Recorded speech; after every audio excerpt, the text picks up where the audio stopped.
जी प्रतीक जी, मुझे एक चीज समझ में नहीं आता कि इस देश की जनता मोदी जी को चुने क्यों।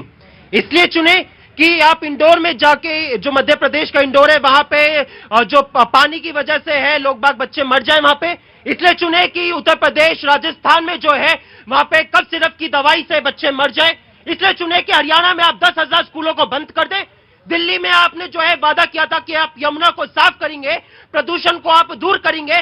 दिल्ली से सटे सारे राज्य आपके शासित है, बीजेपी शासित राज्य है, लेकिन फिर भी आज प्रदूषण सबसे बड़ा है। इसलिए चुने कि आप जो है हेमंत बिश्व शर्मा, शुभेंदु अधिकारी, जिन पे खुद प्रधानमंत्री मोदी जी बोलते थे कि वो सबसे ज्यादा भ्रष्टाचारी है, उनको आप सीएम बना दे। इसलिए चुने इस देश की जनता। मुझे एक चीज समझ में नहीं आता क्यों, क्योंकि जब चुनौती आती है तो इस देश के प्रधानमंत्री या तो विदेश चले जाते हैं, जैसा अभी 15 मई से नॉर्वे, नेदरलैंड जाने वाले हैं, या फिर वो जो है चुनावी जनसभाओं में चले जाते हैं।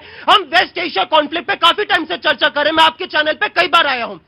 यानी इस देश के सामने ये चुनौती थी, लेकिन इस चुनौती के बीच में प्रधानमंत्री मोदी जी की प्राथमिकता क्या थी कि बंगाल में जाके मुझे जीतना है, बंगाल में प्रचार करना है, रोज रोज मुझे जो है 10-10 रैलियां करनी है।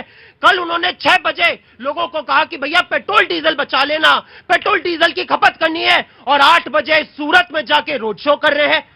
फिर उससे बाद उनको उससे भी मन नहीं भरा, आज सुबह फिर जाके गुजरात में रोड शो कर रहे हैं। एक रोड शो में कितना ज्यादा जो है पेट्रोल डीजल लगता है। कल उन्होंने तेलंगाना में अपनी बीजेपी के समर्थकों की एक रैली की, भव्य रैली की। उस रैली के आयोजन के लिए कितनी सारी बसें रहती हैं।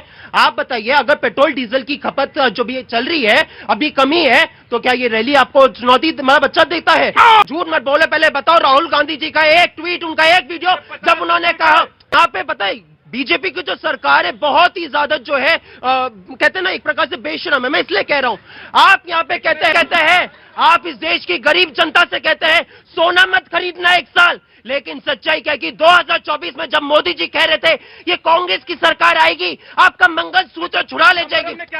नीति आयोग का यह आंकड़ा कहता है, नीति आयोग जिनकी खुद की सरकार के अधीन आती है, उसका आंकड़ा कहता है कि पिछले 5 साल में 22% महिलाओं ने जो है ये वृद्धि बढ़ी है, कि 22% महिलाओं ने सोना गिरवी रख के पैसा लिया है।